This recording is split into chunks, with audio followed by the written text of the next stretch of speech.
is Jason, back with another Stephen King review, and I've been wanting to do this one for a long time, and finally got a chance to do it. And that is Stephen King's It, and I own it on DVD. I also own it on Blu-ray. I basically bought it on Blu-ray because I just want it in my Stephen King Blu-ray collection that I got. The DVD is a one-disc DVD, and halfway through the film, you need to flip the DVD around. Again, this was a mini-series back in 1990, and so there's two parts to it. The Blu-ray itself is just one disc as well. However, you don't have to flip it halfway through. I had already bought this knowing the gripes that people have, and the DVD is widescreen. The Blu-ray, however, is full screen, and it doesn't fill up your screen. It has those black bars on the side. I don't understand why they went that way. However, I believe they wanted it to be full screen like it was in the miniseries when it first came out. So that was their idea, I guess. I mean, you're missing some of the sides. I guess it doesn't really matter, but kind of weird how they would do that. And again, the Blu-ray is very basic. There is a commentary by director Tommy Lee Wallace and actors Dennis Christopher, Tim Reed, John Ritter, and Richard Thomas. And that's the exact same one on the DVD. So obviously it's pretty old since it has John Ritter, since John Ritter passed, I believe, in 2003. So yeah, if I open this up, very basic, no slip cover, nothing. But you do have the disc. So I bought it just to have it in my collection, honestly. But the DVD is not bad. The picture quality of this Blu-ray is actually good. So if you don't mind the sides like that, the picture quality on here is awesome. So is the audio. All right, let's get right into the cast. And there is a wonderful cast here. You got a cast of kids, and you have a cast of adults, which is these kids as adults. And that's how this story goes. It kind of does flashbacks back and forth. So obviously we have to talk about the main character, which is Pennywise the Clown. And that is Tim Curry. Tim Curry plays Pennywise the Dancing Clown. And he does an outstanding job. I don't have to go into detail with that. I think everybody who has seen this can agree that he was an outstanding Pennywise. All right, and in no particular order, I will go John Ritter as adult Ben Hanscom. And I do like John Ritter, so I thought he did a great job on this. Harry Anderson as Richie Tozier, the adult version. I had no problem with this guy either. He did okay. Seth Green as young Richie Tozier. And definitely I think most people know Seth Green by now. He was pretty much unknown at this point as a young kid. And I thought he was funny in here. He played the Richie character, in my opinion, the way it's supposed to be. Annette O'Toole played the adult Beverly Marsh, and I had no problem with her either. Emily Perkins played young Beverly Marsh, and Richard Thomas played adult Bill Denbrough, and I thought he did great. And young Bill Denbrough was played by Jonathan Brandis, he's also passed away. I thought he did a great job as Bill Denbrough as well. And there's a few more, but I'll mention Olivia Hussey plays Audra, which is the wife of Bill. And I thought she did okay, even though she had a small part in here. This is the exact same year that Psycho 4 came around, and so I kind of watch these two and kind of think of the other movie. So when I'm watching Psycho 4, I'm always thinking, oh, it's her from It. And then when I'm watching this, I'm like, oh, it's her from Psycho. So, but she did good on here for the part she's in.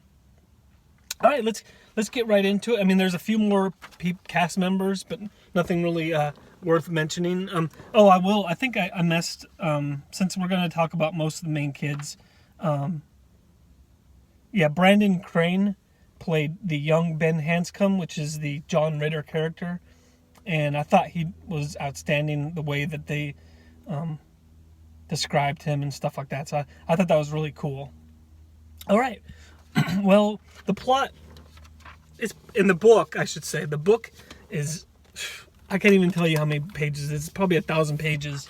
Honestly, so there's a lot of plot into it. So we won't get into the nitty gritty of it, but we'll talk about the basics of the plot. Again, this is 2 parts. In the very beginning, you do see it's present day, and you see a little girl playing on her tricycle, and that's where you're introduced to Pennywise the clown.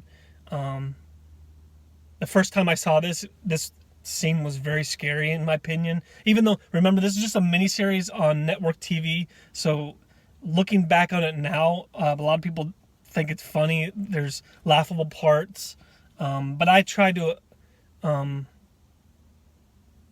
not to think about that, honestly, because they could have done a lot more if this was done in the theater, which is the reason why I want to do it now, is because there is a remake. They've already made part 1 to the remake, and it will be in the movie theaters, and I will be covering that one as well. So, but I'm trying not to compare both of them, honestly. So this little girl, she got killed by Pennywise, and again, this is 1990, present day, and that's kind of where it flashes back to 1960. George Denbrough, which they call Georgie, is Bill Denborough's brother, and Bill's in this. It's an awesome scene, in my opinion. It's creepy, and it's good the way that these actors did in this the scene. So basically, Bill is in bed sick, and his brother George,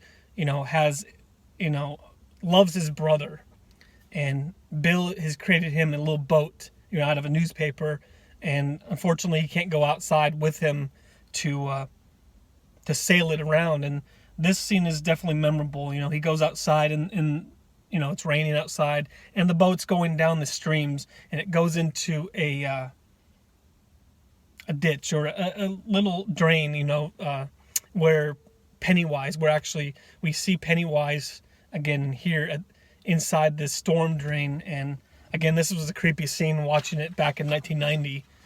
Still kind of is, honestly. But his arm is taken off. It doesn't show it, but that's how the book describes it. Actually, they do talk about it. They mention it briefly later on in this series. His arms were taken off like a butterfly's wings. I don't mean to be so graphic, but that's pretty much what it was. So basically, in the beginning of it, you meet, let's see, Tim Reed. He plays Mike Hanlon, and he's the only person that has stayed around in the town of, I can't believe Derry, Maine. I can't believe I forgot about that. This is definitely one of Stephen King's most famous fake towns in Maine. But Tim Reed's character, Mike Hanlon, is the only person that stayed back. Everybody else has moved away, and they've promised that if this clown, spoiler alert, they defeated the clown in 1960, but they said that if he ever comes back, that they'll come back and try to kill him again. And so he has to go one by one to call every kid in this group. And so the first one you meet is Bill, and that's why it does a flashback. You meet the adult Bill, and then it flashes back to a little story that kind of fits in perfectly, including this George Denbrough scene. But honestly, when back in 1960, kids are dying, and people just assume that it's just some crazy guy in a clown suit. And this group of kids. They call themselves the Losers Club. Nobody likes them. They're the outsiders. But they assume, Pennywise. They don't think it's just a man in a costume. It's some type of. They believe, and this is where they get right, is that he is an out of the world type creature that surfaces every 30 years in Derry to murder the children's. And that's why they call it. It kind of manufactures itself as what each person is scared of. So a lot of kids especially, are scared of clowns. And so he puts himself out as a clown most of the time. However, throughout the film, or this miniseries, you do see him as like a mummy, or as Wolfman, or as what they call dead lights, which is just a, kind of hard to explain here, but it is a set of lights that you see, and that's how he kills you. So basically, to make a long story short, because it is a long miniseries, they kill it, and that takes pretty much the first half of the miniseries. The second half of the miniseries is where they all meet up finally. First half, Mike Hanlon makes those phone calls, and everybody had agreed to it as a kid. However, at the very end of the first half, you have the guy who plays, Stan Uris. He on the phone, he said that he was going to he'll be able to make it. However, he committed suicide by slitting his wrists, and his wife found him in the bathtub, and that's what ended the first half. It was pretty. It's not gruesome by all means, but just the thought of it is of what he had to go through, and that he'd rather die than deal with Pennywise again. So 30 years later, it's 1990. Pennywise finally returns, and like in the beginning, you see that little girl get killed by him, and so they all head back to Derry from their different spots. They're all throughout the United States. I think Bill lives in England. So they all show up. They all show up at a hotel, and basically have a dinner. And most of them are okay with this, but I think Richie Tozier thinks that everybody's not being serious and they're joking around, and that, hey, let's just have a dinner here, let's talk about the past, but let's just go our own ways. I think honestly he's just scared. I think that's all it was. So basically at the end of it, they finally go down to the sewer where he is, and Bill sees his wife actually was captured. She actually ended up trying to follow Bill and was captured by it. And she's all wrapped up in cobwebs, which is kind of silly at the end of it. He turns out he's a huge giant spider creature. I can't say spider, but it's like some type of creature. So that's his true form. And they end up, I think everybody ends up living. I think, let's see. I know there was a couple people that died down there. So basically they kill it, and Olivia Hussey's character, she saw the dead lights, and she doesn't even talk. She doesn't really move, and it kind of gets weird like that. The character, you don't really, I don't know. I mean, it doesn't show her enough for you to really care. But while everybody's going back to their own lives, Bill decided that he's going to stay in Derry and try to figure out and fight this thing in her head, whatever's wrong with her there in Derry. And he takes her on a bike ride, and all of a sudden she kind of awakes from whatever's wrong with whatever happened to her. So it's kind of a weird ending,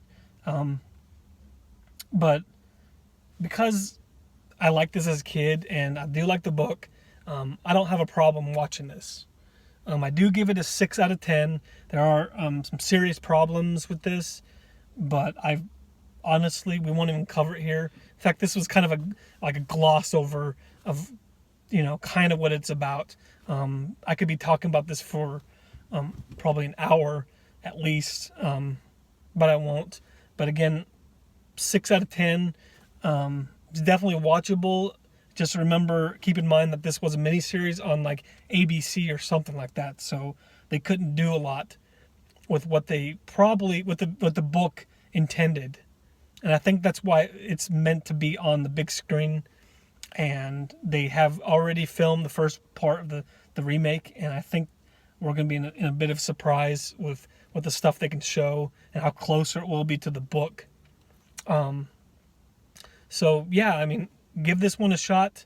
If you're a Stephen King fan, this is definitely one to have in your collection. All right, everybody. Hope you guys enjoyed it. I know I glossed it over, but it's definitely one that I think worth the watch. All right, if you haven't subscribed, please subscribe by pressing this button right here. If you push it, you can press subscribe. I'll put a couple of other videos right here that you can click on, each of them, to quickly go over there. All right, thanks a lot, everybody. Have a great day, and we'll talk to you next time.